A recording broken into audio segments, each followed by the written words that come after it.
ಸಚಿವನಾದ ಮೊದಲನೇ ಬಾರಿ ಮೈಸೂರು ಜಿಲ್ಲೆಗೆ ಭೇಟಿ ಕೊಡ್ತಿದ್ದೀನಿ.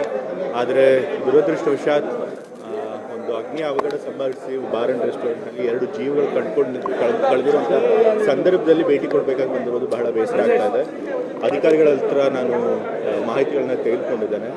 ಅಲ್ಲಿ ಮಾರಾ ರೆಸ್ಟೋರೆಂಟ್ ಬಾರ್ ಅಂತ ಹೇಳಿ ದಟ್ಗಳಲ್ಲಿ ರಿಂಗ್ ರೋಡ್ನಲ್ಲಿ ಒಂದು ಬಾರ್ ಆ್ಯಂಡ್ ರೆಸ್ಟೋರೆಂಟ್ ಇದೆ. ಆ ಬಾರ್ ಆ್ಯಂಡ್ ರೆಸ್ಟೋರೆಂಟಲ್ಲಿ ನಿನ್ನೆ ಶಾರ್ಟ್ ಸರ್ಕ್ಯೂಟ್ ಆಗಿ ಫೈರ್ ಆಕ್ಸಿಡೆಂಟ್ ಆಗಿ 2 ಜನರು ತೀರ್ಕೊಂಡಿದ್ದಾರೆ.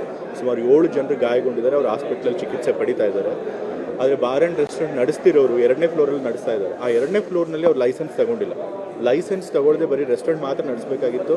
ಆದರೆ ಲಿಕರ್ ಕೂಡ ಸರ್ವ್ ಮಾಡ್ತಾ ಇದ್ದಾರೆ. ಅವ್ರ ಮೆನ್ಯೂನಲ್ಲೇ ಕ್ಲಿಯರ್ ಆಗಿ ಲಿಕರ್ ಕೂಡ ಸರ್ವ್ ಮಾಡ್ತೀವಿ ಅಂತ ಮೆನ್ಯೂನಲ್ಲೇ ಹಾಕೊಂಡಿದ್ದಾರೆ.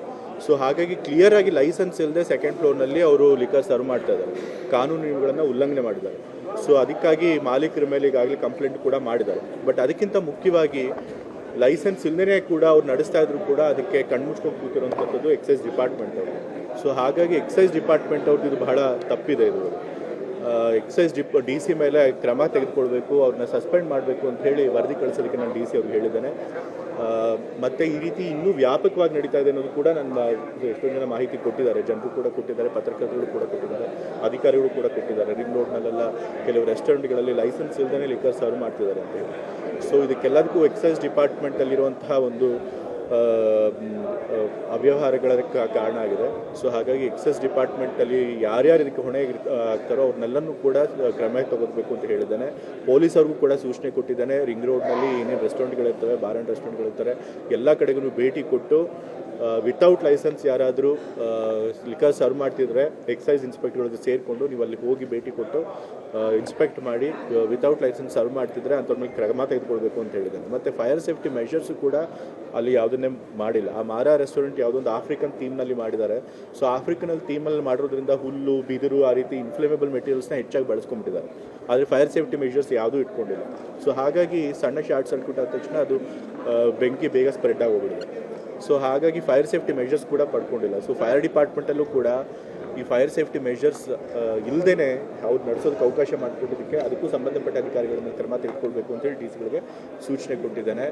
ಮೈಸೂರಿನಲ್ಲಿ ಕಮರ್ಷಿಯಲ್ ಕಾಂಪ್ಲೆಕ್ಸ್ಗಳಲ್ಲೇ ಇರಲಿ, ಎಲ್ಲ ಕಮರ್ಷಿಯಲ್ ಕಾಂಪ್ಲೆಕ್ಸಸ್ಸು ಕೂಡ ಈ ಫೈರ್ ಸೇಫ್ಟಿ ಮೆಷರ್ಸ್ನ ಸರಿಯಾಗಿ ಪಾಲಿಸಿದಾರಾ ಇಲ್ವಾ ಅದನ್ನು ಕೂಡ ಅಧಿಕಾರಿಗಳು ಇನ್ಸ್ಪೆಕ್ಟ್ ಮಾಡಬೇಕು ಅಂತ ಹೇಳಿ.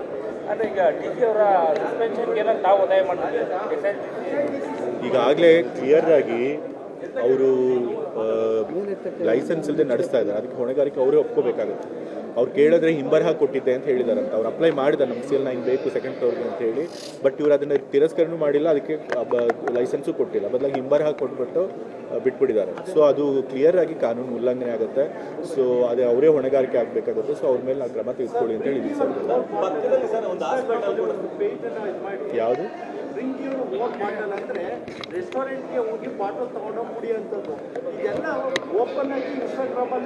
ಈಗ ನನಗೆ ಅದಕ್ಕೆ ಹೇಳಿದ್ನಲ್ಲ, ನನಗೆ ಮಾಹಿತಿ ಬಂತು. ಕೆಲವು ರೆಸ್ಟೋರೆಂಟ್ಗಳಲ್ಲಿ ಈ ರೀತಿ ಲೈಸೆನ್ಸ್ ಇಲ್ಲದೇ ಲಿಕರ್ ಸರ್ವ್ ಮಾಡೋದು ಮತ್ತು ಗ್ರಾಹಕರೇ ತೆಗೆದುಕೊಂಡು ಹೋಗಿ ಲಿಕರ್ನಲ್ಲಿ ಕುಡಿಯುವಂಥದ್ದು ನಡೆಯುವಂಥ ಘಟನೆಗಳು ನಡೀತಾ ಇದ್ದಾವೆ ಅಂತ ಹೇಳಿದ್ದಾರೆ. ಅಧಿಕಾರಿಗಳು ಹೇಳಿದರೆ, ಬೇರೆಯವ್ರು ಮಾಹಿತಿ ಕೊಟ್ಟಿದ್ದಾರೆ. ಸೊ ಹಾಗಾಗಿ ಆ ಒಂದು ಪ್ರಾಕ್ಟೀಸ್ ನಿಲ್ಲಬೇಕು. ಅದು ಕಾನೂನು ಬಾಹಿರ. ಎಲ್ಲಿ ಲೈಸೆನ್ಸ್ ಇರುತ್ತೆ ಅಲ್ಲಿ ಮಾತ್ರ ಲಿಕರ್ ಕುಡಿಬೇಕು.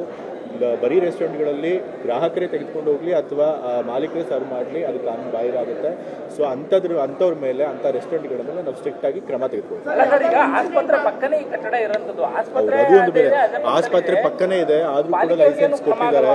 ಸೊ ಹಾಗಾಗಿ ಇದ್ರೊಳಗೆ ಎಕ್ಸೈಸ್ ಡಿಪಾರ್ಟ್ಮೆಂಟ್ ಅವ್ರದ್ದು ಬಹಳ ತಪ್ಪಿದೆ. ಸೊ ಹಾಗಾಗಿ ಅವ್ರ ಮೇಲೆ ಕ್ರಮ ತೆಗೆದುಕೊಳ್ಬೇಕು ಅಂತ ಸೂಚಿಸಿದ್ದೀನಿ. ಮತ್ತು ಇಂಥ ಘಟನೆಗಳು ಮರುಕಳಿಸಬಾರ್ದು ಅಂತ ಕೂಡ ಅಧಿಕಾರಿಗಳು ಹೇಳಿದ್ದಾರೆ. ಸರಿಯಾಗಿ ಲೈಸೆನ್ಸು ಕೊಡಬೇಕಾದ್ರೆ ಎಲ್ಲ ರೂಲ್ಸ್ನು ಫಾಲೋ ಮಾಡಬೇಕು. ಆ ರೂಲ್ಸ್ನ ಫಾಲೋ ಮಾಡಿ ಮಾತ್ರ ಲೈಸೆನ್ಸ್ ಕೊಡಬೇಕು. ಅಕ್ರಮವಾಗಿ ನಡೆಸ್ತಿರೋರ ಮೇಲೆ ಕ್ರಮ ತೆಗೆದುಕೊಳ್ಬೇಕು ಅಂತ ಹೇಳಿ ನಾನು ಬಹಳ ಕಟ್ಟುನಿಟ್ಟಿನಿಂದ ಅಧಿಕಾರಿಗಳು ಸೂಚಿಸಿದ್ದಾರೆ.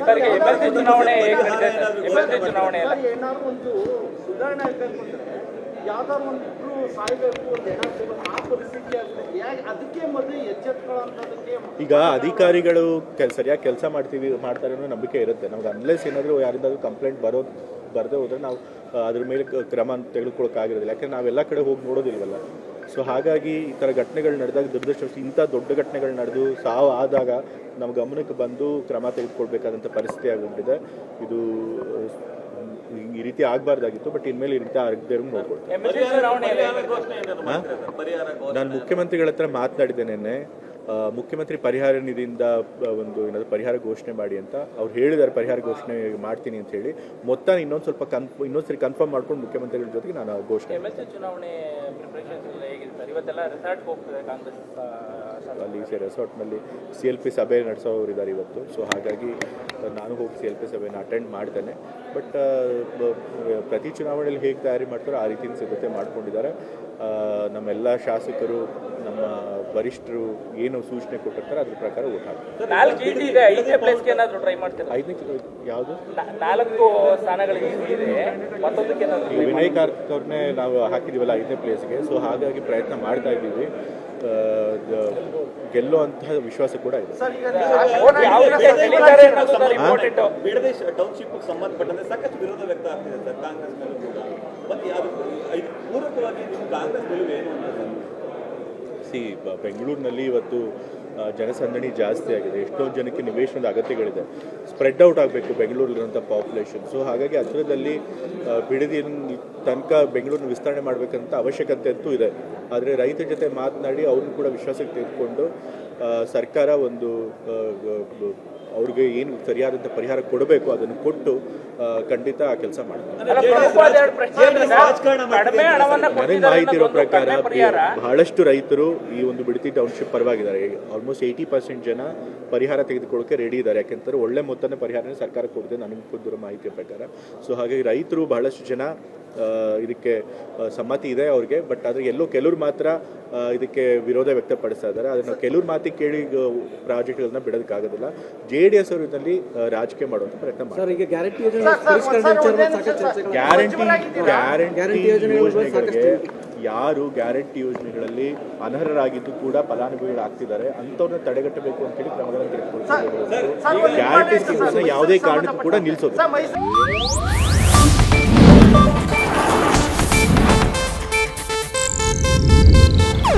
ಇದು ಏಷ್ಯಾನೆಟ್ ನ್ಯೂಸ್ ನೆಟ್ವರ್ಕ್ ಪ್ರಸ್ತುತಿ.